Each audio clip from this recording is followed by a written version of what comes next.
Ça, c'est un guidon de vélo de montagne. Aujourd'hui, on vous montre comment trouver votre bonne largeur de guidon. C'est parti!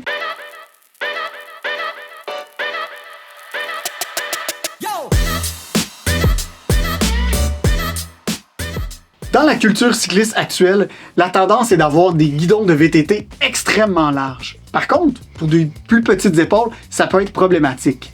Aujourd'hui, on vous montre comment bien déterminer votre largeur d'épaule avec le push-up test. Alors, Guillaume va nous effectuer le push-up test en démonstration. Donc, ce qu'on fait, on va venir monter sur le vélo, prendre notre position de descente et on va venir effectuer notre mouvement de push-up. On maintient quelques secondes et on remonte. C'est un test subjectif. Donc, on va venir approcher les mains du centre du guidon. On refait notre test de push-up et on essaie de déterminer est-ce que cette position-là est plus confortable? Est-ce que j'ai un ressenti sur le guidon qui est plus confortable? Alors, Guillaume va pouvoir nous tester et nous dire à quel endroit il est plus confortable. Certainement pas ici. En vélo de montagne, très important, on a besoin d'avoir une certaine largeur pour avoir un bon contrôle sur notre vélo. On voit que Guillaume semble confortable dans cette position. Un petit centimètre de moins. Exact. Ça pourrait nous déterminer, dire on doit couper le guidon à cette largeur-là. Par contre, il faut faire attention, on n'a qu'un essai pour couper notre guidon, il faut être sûr. Est-ce que mon test de push-up est fiable à 100%? La réponse est non. On a besoin de 3 éléments pour nous aider. On a besoin d'une bonne force des membres supérieurs. Vous allez voir plus tard, on vous montre le bon exercice pour vous aider. On a besoin d'une bonne stabilité à l'épaule et d'une épaule qui n'est pas blessée. Une fois qu'on a ces 3 éléments-là, on sait que notre test de push-up est relativement fiable.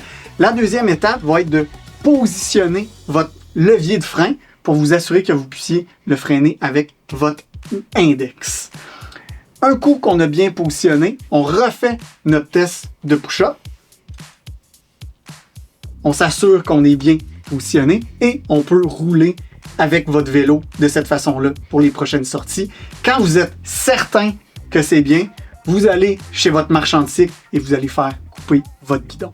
Comme on vous disait, le push-up test est un test subjectif. Par contre, on va vous donner des points clés pour vous aider à la maison.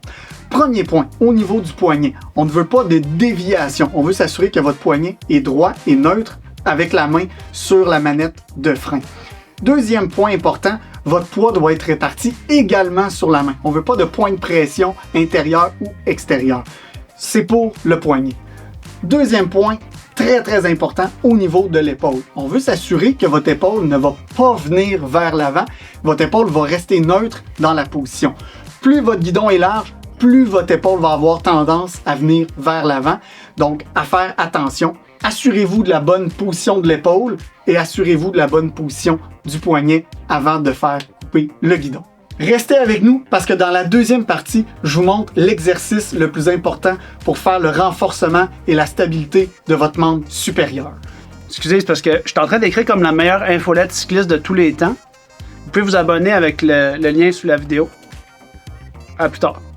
Tel que promis, je vous montre l'exercice idéal pour faire le renforcement de vos membres supérieurs à la maison.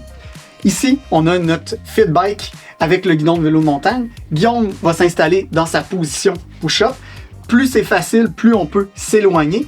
On va venir positionner nos coudes 90 degrés. On s'assure que nos épaules sont bien stables et que notre corps est droit. On maintient cette position-là 30 à 45 secondes pour commencer. On ne doit pas avoir de douleur, on ne doit pas sentir que l'épaule bouge et on doit être stable au niveau du dos et des bras. On prend une petite pause et on peut recommencer et répéter l'exercice plusieurs fois. Plus vous allez vous améliorer, plus vous allez pouvoir tenir cette position-là dans un push-up vers le sol, toujours en maintenant l'endurance. C'est la clé, c'est l'endurance. Mon truc à la maison pour vous aider avec le push-up test est simple. Ça va vous prendre 2 chaises que vous allez placer au mur, question d'être super sécuritaire.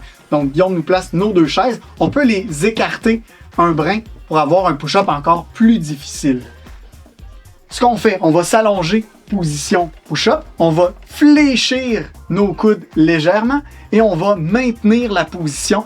Dans cette position-là, très difficile, on est presque au sol. Donc, on maintient 10 à 15 secondes et on remonte pour se donner une pause. Super important, assurez-vous que vos épaules sont bien positionnées, c'est-à-dire pas avancées, mais positionnées au neutre. On maintient et on revient. Vous allez voir, Guillaume, après 2 répétitions, est déjà fatigué. C'est comme ça que vous pouvez vous entraîner et améliorer votre force du membre supérieur pour le VTT. Oublie pas de t'abonner. On se voit dans le prochain vidéo. Ciao!